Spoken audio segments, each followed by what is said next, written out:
গত 12 থেকে 24 মাসে সার্চ যতটা পাল্টাইছে গত 10 বছরও ততটা পাল্টায় নাই। আর সবচেয়ে ভয়ের কথা কি জানেন?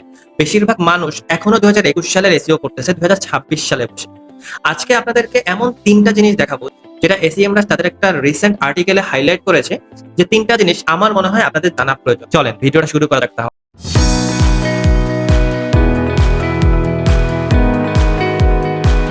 সিএমএস-এর আর্টিকেলটা পড়ে প্রথম যে বিষয়টা আমি বুঝতে পারলাম সেটা হচ্ছে কোয়েরি এখন আগের থেকে অনেক বেশি স্পেসিফিক হয়ে গেছে।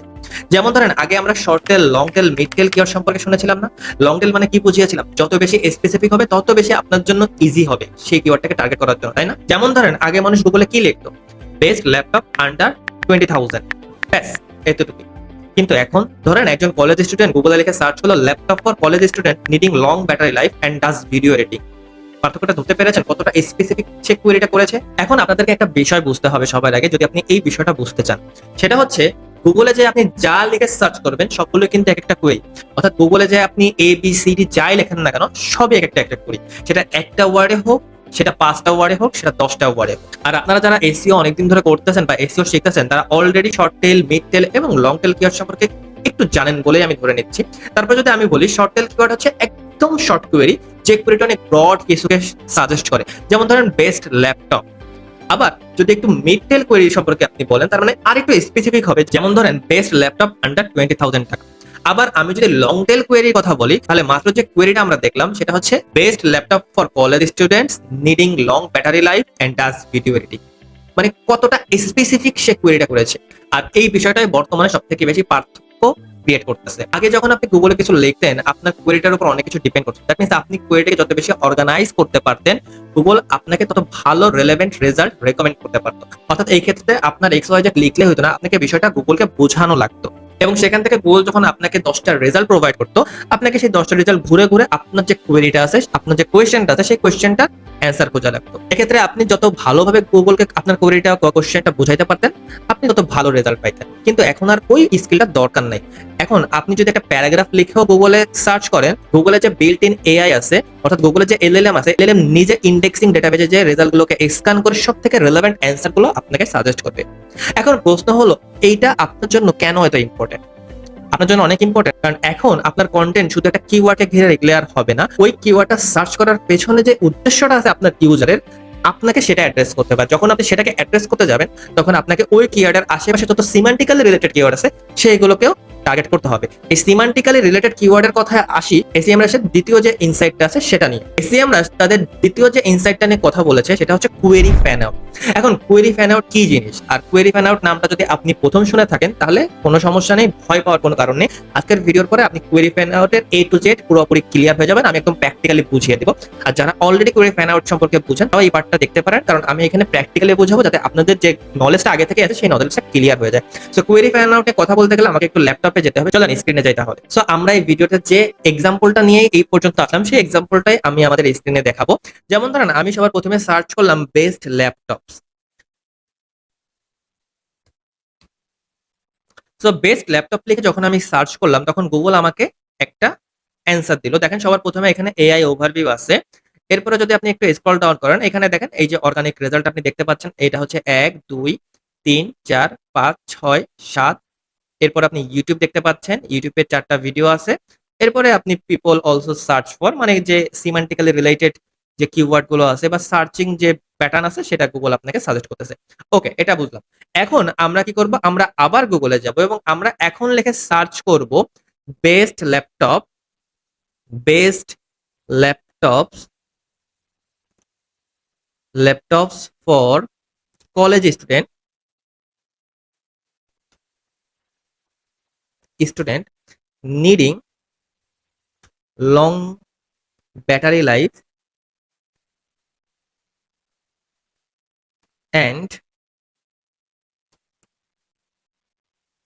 video editing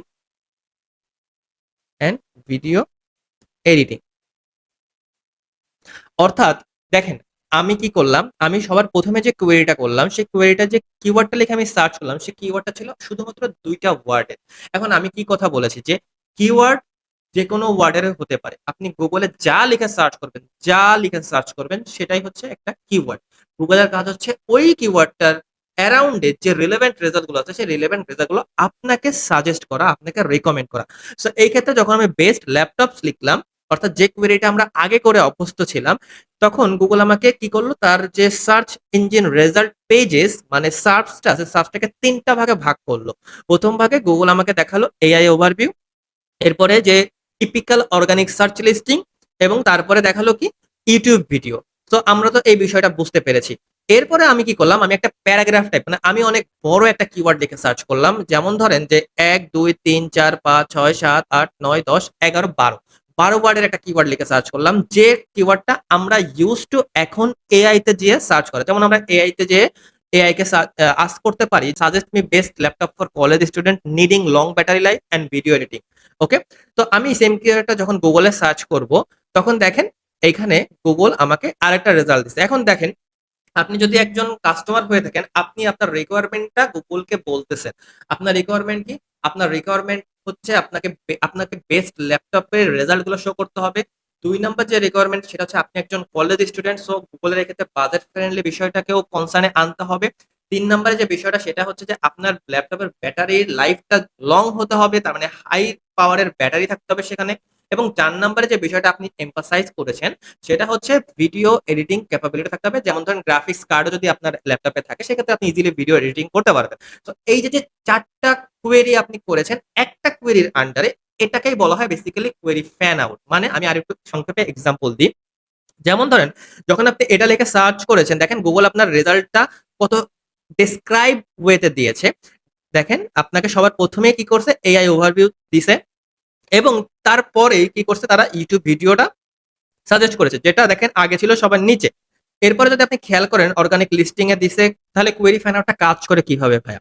কোয়েরি ফাইন্ড আউটটা কাজ করে যখন আপনি গুগলে কোনো কিছু লিখে সার্চ করবেন। এই যেমন ধরেন এটা লিখে সার্চ করলেন, এখন তো গুগলের যে অ্যালগরিদমটা, সেই অ্যালগরিদমটা এআই বেসড অ্যালগরিদম। এখন একজন ইউজার যখন একটা প্রম্পট দেয় গুগলে, তখন ওই যে এআই বেসড অ্যালগরিদম অর্থাৎ এলএলএম কি করে, এলএলএম বিহাইন্ড দ্য সিনে আপনার ওই কিওয়ার্ডটাকে ছোট ছোট ভাগে ভাগ করে, ভেঙে ৫ থেকে ৮টা ১০টা করে ছোট ছোট ভাগে ভাগ করে আলাদা আলাদা করে সার্চ করে, ইন্টারনালি সার্চ করে। যেমন ধরেন এই যে কিওয়ার্ডটা আমি লিখে সার্চ করলাম, best laptop for college student with long battery life and video editing, এক্ষেত্রে এলএলএম কি করবে, এলএলএম ইন্টারনালি সার্চ করবে best laptop for student 2026 laptops with longest battery life, best budget laptops for video editing, MacBook Air versus Dell XPS battery life. প্রতিটা কোয়েরির জন্য কিন্তু আলাদা আলাদা রেজাল্ট সে পাবে, এবং ওই যে রেজাল্ট থেকে তারা কি করবে, তারা সব থেকে বেস্ট যে প্যারাগ্রাফটা আছে সেই প্যারাগ্রাফটা ওইখান থেকে জাস্ট এক্সট্রাক্ট করবে, এবং এক্সট্রাক্ট করার পরে আপনাকে এই যে এআই ওভারভিউর মতন এখানে শো করবে। এখানে যে রেজাল্টটা আপনি দেখতে পাচ্ছেন, এই দেখেন এই যে পুরো যে রেজাল্টটাই, প্রথম যে প্যারাটা, এই যে প্যারাটা, এটা নেওয়া হয়েছে এই যে ইউটিউব লিঙ্কটা আছে, এই ভিডিও লিঙ্ক, এই ভিডিও লিঙ্কের ডেসক্রিপশন থেকে। এরপরে দেখেন এই ডেসক্রিপশন থেকে নেওয়ার পরে ডিরেক্ট আপনাকে সেই ভিডিওটা সাজেস্ট করতেছে, অর্থাৎ এই যে লোকটা ভিডিওটা পাবলিশ করেছে এর ডেসক্রিপশনে এই টাইপের কিছু Apple MacBook Pro M series and Apple MacBook Air, এই দুটোর মধ্যে একটা ডিফারেন্স সে এখানে শো করেছে। এরপরে দেখেন top laptop recommendation Apple Mac pro 14 inches, এখানে এটা আছে। এরপরে এটাও ভিডিও থেকে কালেক্ট করেছে, এবং এখানে দেখেন লিঙ্ক আছে। এখানে এই যে লেনোভোর যে ল্যাপটপটা, কোন একটা laptop Asus pro art P16, এটাও কিন্তু তারা এই যে লেনোভোর ওয়েবসাইট থেকেই তারা এটাকে এক্সট্রাক্ট করেছে। সংক্ষেপে যদি বলি, আমি যে ৪টা কিওয়ার্ড বললাম যে বেস্ট ল্যাপটপ ফর স্টুডেন্ট 2026, আপনি কোয়েরি করেছেন একটা, কিন্তু এই কোয়েরিটার ভিতর এই একটা কোয়েরির মধ্যে ৪টা ইনটেন্ট আছে, যে ৪টা ইনটেন্ট ফুলফিল করে আপনাকে একটা রেজাল্ট শো করতে হবে। এখন একটা পার্টিকুলার পেজ যখন গুগল সাজেস্ট করতো, যেমন ধরেন যে এখানে যখন একটা পেজ আছে, আমি ধরলাম এই পেজটা, এই পেজে কিন্তু আপনি ওই ৪টা ইনটেন্ট সহ নাও দেখতে পারেন। বুঝা গেছে আমার বিষয়টা? যে এই পেজে আপনি বেস্ট ল্যাপটপ দেখেন, এখানে বেস্ট ল্যাপটপ ফর কলেজ আছে, টাইটেলে দেখতেছেন বেস্ট ল্যাপটপ ফর কলেজ। এখানে ভিডিও এডিটিং ক্যাপাবিলিটি সম্পর্কে লেখা নেই, এইখানে আপনার লংগেস্ট ব্যাটারি লাইফ সম্পর্কে কথা লেখা নেই। আমরা আগে কি জানতাম যে আপনি যে কোয়েরিটা লিখে সার্চ করবেন, যেমন আমি এখানে বেস্ট ল্যাপটপ লিখে যখন সার্চ করেছি, আপনি দেখেন প্রতিটা অর্গানিক লিস্টিং এ আপনি বেস্ট ল্যাপটপ ওয়ার্ডটা খুঁজে পাবেন। দেখেন best laptops, laptop, best laptops, laptop, best laptops, best laptops, best selling laptop. But আমি নেক্সট যে কোয়েরিটা লেখা সার্চ করেছি, এই কোয়েরিটা এতটাই বড় যে এই কোয়েরিটা এত বড় তো টাইটেল ভাই হয় না। এত বড় তো টাইটেল আপনাকে দেখাইতে পারবে না। দেখেন কলেজ স্টুডেন্ট পর্যন্ত আছে, but longest battery life you have a criteria, then video editing capability, you have another criteria. So এই ক্রাইটেরিয়া গুলো তো ফুলফিল করতে হবে, তাই না? সো এই কারণে দেখেন যে এইখানে যে যে ওয়েবসাইট গুলোকে সাজেস্ট করছে, যেমন সবার প্রথম ওয়্যার, তারপরে স্টারটেক করছে, বাট এখানে কিন্তু আপনি স্টারটেক খুঁজে পাবেন, এখানে স্টারটেক নাই। দেখছেন এখানে ওয়্যার নাই, এখানে ডিরেক্ট দেখেন লেনোভো আছে, তারপর মাইক্রোসফট আছে, কম্পিউটার ম্যানিয়াবিটি, এইগুলো আছে। এখন এইটাকে বলা হয় বেসিক্যালি কোয়েরি ফ্যান আউট। এই যে বিষয়টা দেখতেছেন এখানে যে রেজাল্টটা দিছে, এটাই হচ্ছে কোয়েরি ফ্যান আউটের মতো আসছে। অর্থাৎ এআই বা এই যে এআই ওভারভিউ, এরা যখন কোনো রেজাল্ট আপনাকে শো করে, এরা কিন্তু কোনো একটা পার্টিকুলার পেজ আপনাকে শো করে না, কোনো একটা পার্টিকুলার পেজ আপনাকে রেকমেন্ড করে না। ইনস্টেড এরা কি করে, এরা আপনি যে কোয়েরিটা করছেন সেই কোয়েরিটার যে একদম স্পেসিফিক যে অ্যান্সারটা আছে, সেটা আপনার পেজের যে কোনো প্যারায় থাকতে পারে, জাস্ট ওই পেজটা থেকে ওই প্যারাটা তুলে নিয়ে এসে আপনাকে এইখানে দেয়। যেমন ধরেন এই যে এইখানে এটা একটা প্যারা থেকে, একটা পেজের প্যারা থেকে নিয়ে এসেছে, এটা আরেকটা পেজের প্যারা থেকে নিয়ে এসেছে, এটা আরেকটা পেজের প্যারা থেকে নিয়ে এসেছে, এরকম। এই যে প্যারাগ্রাফ দেখতেছেন না, এই যে দেখেন নোটেবল মেনশনস, এই যে প্যারাগ্রাফ গুলো দেখতেছেন। তো গুগলের যে এআই আছে বা যে কোনো এআই কোয়েরি ফ্যান আউটের ওই যে চারটা কোয়েরি আমি ভাগ করেছি, ওই একটা বড় কোয়েরি থেকে ওই চারটা কোয়েরির যে কোনো একটা অ্যান্সার এখানে থাকতে পারে। এখানে ধরেন যে এই প্যারাগ্রাফটা আছে, তখন গুগল কি করবে, এই পার্টিকুলার প্যারাগ্রাফটাকে আপনার এইখানে এআই ওভারভিউ হিসেবে জাস্ট বসায় দিবে। সো এইভাবেই হচ্ছে কোয়েরি ফ্যান আউট কাজ করে। এখন আপনার কাজ কি ভাইয়া, অ্যাজ এ মার্কেটার বা as a content writer, as an SEO expert, আপনার কাজ হচ্ছে, আপনি যদি এখন শুধুমাত্র কিওয়ার্ডের উপর নির্ভর করেন, কিওয়ার্ডের অ্যারাউন্ডে আপনার কন্টেন্টটা লেখেন, তাহলে সার্ভাইভ করতে পারবেন না। ইনস্টেড আপনাকে কি করতে হবে, আপনাকে ডিটেলসে যেতে হবে, ব্রডলি যেতে হবে। আপনাকে ওই পার্টিকুলার কিওয়ার্ডের সাথে যে সেমান্টিক কিওয়ার্ড গুলো আছে, যে এলএসআই কিওয়ার্ড গুলো আছে, সেইগুলোকেও টার্গেট করতে হবে। কারণ এলএসআই কিওয়ার্ড গুলো যাতে আপনার প্রাইমারি কিওয়ার্ডের সাথে কানেক্টেড থাকে, এটা আপনাকে এনশিওর করতে হবে। আপনাকে আপনাকে একটা কন্টেন্ট যখন একটা কন্টেন্ট লিখবেন, আপনাকে এই বিষয়টা এনশিওর করতে হবে যে ওই কন্টেন্টটার রিলেটেড আপনার ইউজারের, আপনার কাস্টমারের যে কোয়েশ্চেন গুলো আসতে পারে, সেটা আপনাকে অ্যাড্রেস করতে হবে। যেমন ধরেন আপনি যখন একটা শপিং মলে যান, শপিং মলে যে যখন একটা শার্ট পছন্দ করেন, ওই শার্টটা যদি আপনার সাইজ না হয়, বা ওই শার্টটা আপনি আপনার যে কাস্টমার আছে, বা ওই শার্টটা ওইখানে যে সেলস পারসন আছে তাকে যে আজ করলেন এই শার্টটার প্রাইস কত, এই শার্টটার সাইজ অ্যাভেলেবেল কিনা, তাহলে অ্যাভেলেবেল যদি থাকে আপনি সেই সাইজটা তাকে বলবেন, সে আপনাকে সেই সাইজটা জানাবে। এরকম ভাবেই তো আপনি একটা ট্রানজাকশন করেন বা আপনি একটা পছন্দ করেন কোনো কিছু, তাই না? বাট অনলাইনে তো আপনি কোনো সেলসম্যান পাচ্ছেন না। এই ক্ষেত্রে আপনার কাজ হওয়া উচিত কি, আপনার কাজ হওয়া উচিত আপনার কাস্টমারের যে কোয়েশ্চেন থাকতে পারে পার্টিকুলার কোয়েরিতে, বা আপনার প্রোডাক্ট রিলেটেড বা আপনার সার্ভিস রিলেটেড, সেই কোয়েশ্চেন গুলোকে আপনাকে অ্যাড্রেস করতে হবে, এবং আপনার কাস্টমারের মনে কোয়েশ্চেনটা আসার আগেই আপনাকে ওইটাকে অ্যাড্রেস করতে হবে।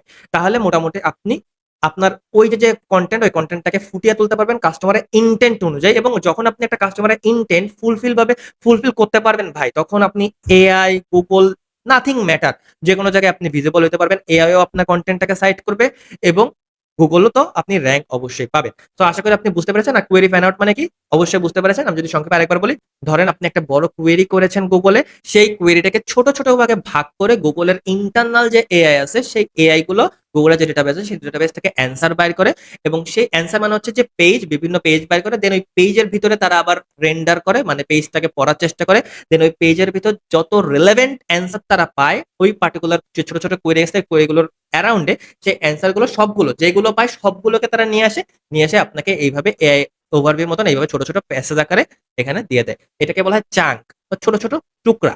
ঠিক আছে, একটা পেজের ছোট ছোট টুকরা। সো এইভাবে দেয়। সো এটাই হচ্ছে বেসিক্যালি কোয়েরি ফ্যান আউট। আশা করি বুঝতে পেরেছেন। এইভাবেই হচ্ছে বর্তমানে সার্চ ইঞ্জিন এআই এর যে ক্রলার আছে, এর যে ইন্টারনালি যে ওয়ার্কিং প্রসেসটা আছে, এইভাবে কাজ করে। আমরা 3 নাম্বার যে এলিমেন্টটা হাইলাইট আপনি আমাকে কমেন্ট সেকশনে জানাতে পারেন। আমি এটা নিয়ে আরো ডিটেইলস, এই যে এলিমেন্ট, এটাকে আমার একটা কঠিন মনে হয়েছে। এখন ব্র্যান্ড মেনশন মানে কি? ব্র্যান্ড মেনশন মানে আপনার ধরেন একটা ওয়েবসাইট আছে, আপনার আরেকটা ওয়েবসাইটে আপনার ওয়েবসাইটটাকে মেনশন করা। ধরেন যে আপনার একটা ওয়েবসাইট আছে, আমি আমার ফেসবুক প্রোফাইলে আপনার ওয়েবসাইটটাকে মেনশন করেছি, তার মানে আমি আপনার ব্র্যান্ডটাকে মেনশন করেছি। এটাকে আপনি আবার ব্যাকলিংকও বলতে পারেন, মানে হচ্ছে যে ভোট করা, মানে আমি বলতেছি ওই পার্টিকুলার ব্র্যান্ডটা ভালো, এইটা। এখন এই ক্ষেত্রে ৩-৪টা কারণ আপনাকে একটু মাথায় রাখতে হবে। সেটা হচ্ছে যে এই ব্র্যান্ড মেনশনের কথা যেহেতু আসছে, সেহেতু আমাদের অনসাইটের কথাও আসতে হবে, অর্থাৎ অনসাইট এসইও। এখন অনেকেই হয়তো বলবেন যে অনসাইট এসইও ডেড হয়ে গেছে হয়তো, বাট না, অনসাইট এসইও ডেড হয় না। কারণ অনসাইট এসইও হচ্ছে একটা বিজনেসের বেস ক্রিয়েট করে দেয়, ফাউন্ডেশন ক্রিয়েট করে দেয়। আর কোনো কিছুর ফাউন্ডেশন ছাড়া তো সেটা দাঁড়ায় থাকতে পারবে না। তো আপনার অবশ্যই অনসাইট এসইও প্রয়োজন। আর এই অনসাইট এসইও উপরে আপনার সবথেকে বেশি কন্ট্রোল আছে অ্যাজ এ বিজনেস ওনার। আপনি যদি একজন বিজনেস ওনার হন, আপনি যা খুশি তাই আপনার ওয়েবসাইটে পাবলিশ করতে পারবেন। আপনি যা মন চায় সেইভাবে লিখে পাবলিশ করতে পারবেন, তাই না? তার মানে এখানে আপনার কি কন্ট্রোল আছে। বাট এই কন্ট্রোলটাকে আপনাকে নিজের পক্ষে যাতে আসে সেইভাবে কাজ করতে হবে, স্ট্র্যাটেজিক্যালি কাজ করতে হবে। দ্বিতীয় যে বিষয়টা আমি ফোকাস করতে চাই সেটা হচ্ছে যে আপনাকে অন সাইটেও ফোকাস করতে হবে, আপনাকে অফ সাইটেও ফোকাস করতে হবে। দ্যাট মিনস আপনার বিজনেস, আপনি আপনার বিজনেসের নাম আপনার নিজস্ব ওয়েবসাইটে মেনশন করবেন। It's pretty obvious, right? কারণ আপনি আপনার বিজনেসে, আমার বিজনেস স্কেল এসইও, আমি আমার এজেন্সির কন্টেন্ট আমি সারা জায়গায় স্কেল এসইও লিখতে পারবো, এটা আমার ইচ্ছা ভাই, আমার মর্জি, তাই না? বাট আমি তো চাইলেই আপনার ধরেন একটা ওয়েবসাইট আছে, আমি আপনার ওয়েবসাইটে যেহেতু আমার স্কেল এসইও নামটা পাবলিশ করতে পারবো না, পারবো? পারবো না। কারণ এক্ষেত্রে আমার কোনো কন্ট্রোল নেই। এক্ষেত্রে আমাকে কি করতে হবে? আমাকে ৩ টা জিনিস করতে হবে। নাম্বার 1, আমাকে রিলেভেন্ট ওয়েবসাইট খুঁজে বের করতে হবে। নাম্বার 2, আমাকে, আপনি যে ওই পার্টিকুলার ওয়েবসাইটটা অপারেট করেন, আপনাকে খুঁজে বের করতে হবে। তার মানে ওয়েব টেস্টারকে খুঁজে বের করতে হবে। এবং ৩ নাম্বার, আমার আপনাকে রিচ করতে হবে, আপনাকে কনভিন্স করতে হবে যে আমার এই পার্টিকুলার ওয়েবসাইটটা যাতে আপনার ওয়েবসাইটে কোনো একটা পোস্ট লিখে পাবলিশ করেন। যেটাকে আপনি গেস্ট পোস্ট বলতে পারেন বা ব্যাকলিংক আকারে বলতে পারেন। কিন্তু এই কাজগুলো যতটা সহজ শোনা যায় ততটা কিন্তু সহজ না। বাট বিলিভ মি, যদি আপনি এই যে আউটরিচিং যে প্রসেসটা, এই যে কনভিন্সিং, এই যে পারসুয়েশন যে প্রসেসটা যদি আপনি শিখতে পারেন, তাহলে আপনি অনেক দূর এগিয়ে যাবেন। সো এই যে ৩ টা বিষয়, এই ৩ টা বিষয় এসইএমরা তাদের রিসেন্ট আর্টিকেলে হাইলাইট করেছে এবং এখানেই এমফাসাইজ করেছে। সো এই যে ৩ টা বিষয়ের আফটার রিডিং দিস 3 ইনসাইটস, আমার মাথায় ৩ টা টেকওয়ে এসেছে। সেই ৩ টা টেকওয়ে আপনাদের সাথে শেয়ার করে যাতে আপনারাও বিষয়টাকে বুঝতে পারেন এবং সেইভাবে নিজেকে অ্যাডাপ্ট করতে পারেন, নিজের স্ট্র্যাটেজিকে চেঞ্জ করতে পারেন। নাম্বার 1 যে বিষয়টাকে আমি বলব আপনি ফোকাস করেন সেটা হচ্ছে যে, যেকোনো একটা সিঙ্গেল টপিকে আপনি আপনার অথরিটি এস্টাবলিশ করেন। অর্থাৎ কোন টপিকগুলো আপনি ওন করবেন সেটা আপনি এখনই ঠিক করেন। এবং অবশ্যই এই টপিকগুলো আপনার প্রোডাক্ট বা সার্ভিস রিলেটেড হতে হবে। সবকিছু নিয়ে লেখার কোনো দরকার নাই। একটা করে টার্গেট করেন, একটা করে ডমিনেট করার চেষ্টা করেন, অথরিটি এস্টাবলিশ করার চেষ্টা করেন। কারণ আপনি যদি একবারে সব খাইতে যান তাহলে তো পেটে তো ভালোভাবে ঢুকবে না। আপনাকে তো একটা করে খান, আস্তে খান, যাতে গলায় না বাধে বিষয়টা। ঠিক আছে? সো আপনি কি করেন? আপনি আগে একটা অথরিটি এস্টাবলিশ করেন, একটা টপিকের উপর অথরিটি এস্টাবলিশ করেন। যখন ওই টপিকটার উপর Google আপনাকে অথরাইজড হিসেবে রেকগনাইজ করা শুরু করবে, এআই যখন আপনাকে সাইট করা শুরু করবে, তখন দেখবেন যে এআই আপনার ওয়েবসাইটে বারবার যাচ্ছে, Google আপনার ওয়েবসাইটে বারবার যাচ্ছে। তখন আপনি যখন আরেকটা অথরিটি এস্টাবলিশ করার চেষ্টা করবেন, তখন সেটা ইজি হয়ে যাবে। ২ নম্বরে যে বিষয়টা আমি ফোকাস করার কথা বলবো সেটা হলো ইউজার ইনটেন্টটাকে বোঝার চেষ্টা করুন। অডিয়েন্স রিসার্চ এর উপর বেশি মনোযোগ দিন এবং কনসিস্টেন্ট একটা মেসেজিং তৈরি করুন। মনে রাখবেন যে আপনার ওয়েবসাইটে যা লেখা আছে, আপনার ওয়েবসাইট রিলেটেড অন্যান্য যা প্ল্যাটফর্ম আছে সব প্ল্যাটফর্মে সেম জিনিস থাকতে হবে। যেমন ধরেন আপনার ওয়েবসাইটে আপনি একটা অ্যাবাউট সেকশন লিখেছেন, আপনার একটা লিঙ্কডিন পেজ আছে, সেখানে আপনি ঠিক সেম অ্যাবাউট সেকশন লিখবেন। আপনি যে ডাইরেক্টরি করেন বা সাইটেশন করেন, বড় যে সাইটেশন যে পেজগুলো আছে সেখানেও ঠিক সেম রাখার চেষ্টা করেন। মানে কনসিস্টেন্সিটা মেইনটেইন করার চেষ্টা করবেন। এক জায়গায় এক মেসেজ যখন আপনি লিখবেন তখন কি করবে, এই গুগলের ক্রলার আছে, এই যে এআই ক্রলার, এরা কনফিউজড হয়ে যাবে। আর যখন এরা কনফিউজড হয়ে যাবে তখন তারা আপনার বিজনেসটাকে ট্রাস্ট করবে না। তারা আপনার কম্পিটিটরকে ট্রাস্ট করবে এবং তারা আপনার কম্পিটিটর সাইট করবে। তাদের যে রিকমেন্ডেশন, তাদের যে ইউজার আছে তাদের ইউজারের অ্যান্সারে। আর ৩ নাম্বার যে বিষয়টা হচ্ছে সেটা হচ্ছে ব্র্যান্ড মেনশনের উপর ফোকাস করুন। ব্যাকলিংক কিন্তু এখনো অনেক ইম্পোর্টেন্ট। সো ব্যাকলিংকও নেওয়ার চেষ্টা করেন। কারণ ব্যাকলিংক যেহেতু আউটসাইডার বোর্ড, এটা অনেক বেশি ম্যাটার করে গুগলের কাছে, এআই এর কাছে। তো শেষে একটা কথা বলি, এই যে স্পেসটা, এই স্পেসটা যেভাবে ইভলভ করতেছে আমার কাছে তো এটা দারুণই লাগতেছে, চ্যালেঞ্জিং ফিল হচ্ছে। আপনিও মনে করেন এটাকে একটা চ্যালেঞ্জ হিসেবে নেন এবং চ্যালেঞ্জ হিসেবে নিয়ে সামনের দিকে আগানোর চেষ্টা করেন। কারণ আপনি যদি এটাকে না মেনে নেন যে এসইও ইভলভ হইতেছে এবং আপনাকে অ্যাডপ্ট করতে হবে, আপনাকে শিখতে হবে, তাহলে কিন্তু আপনি আপনার ক্যারিয়ারটাকে সাস্টেনেবল করতে পারবেন না এবং সামনের দিকে নিয়ে যেতে পারবেন না। আর একটা কথা বলি, এসইও এক্সপার্ট যে ১৫ বছর আগের থেকে এসইও করতেছে, আপনি যদি এখনো শুরু করেন, দুজনের মধ্যে কোনো পার্থক্য নেই ভাই। কারণ যে ১৫ বছর এসইও করতেছে, ১৫ বছর আগের এসইও নিয়ে কাজ করে না এখন। এখন যে এইইও এসেছে, এটা এখনো ঠিকঠাক কেউই ধরতে পারতেছে না যে এইইও তে বা এআই তে সাইট হবে কিভাবে, ভিজিবল হবে কিভাবে। সো সবাই এখন এক্সপেরিমেন্টাল বেসিসে আছে। সো এটাই আপনার জন্য একটা অপরচুনিটি তাদেরকে ধরার। আপনি যদি লার্নিং করেন, অ্যাডাপ্ট করেন, দেখবেন ইনশাল্লাহ আপনিও মোটামুটি ভালো লেভেলে চলে যেতে পারবেন। সো এই ছিল আজকের ভিডিওটা। আশা করি আপনি কিছু শিখতে পেরেছেন। আসলেই শিখার কথা, কারণ আমি ভেঙে বোঝানোর চেষ্টা করেছি যাতে আপনি বিষয়গুলো বোঝেন, বিষয়গুলো সম্পর্কে জানেন এবং আপনার এন্ডে ইমপ্লিমেন্ট করতে পারেন। সো দেখা হবে পরবর্তী ভিডিওতে। সেই পর্যন্ত সবাই ভালো থাকবেন, সুস্থ থাকবেন। আসসালামু আলাইকুম। Bye bye.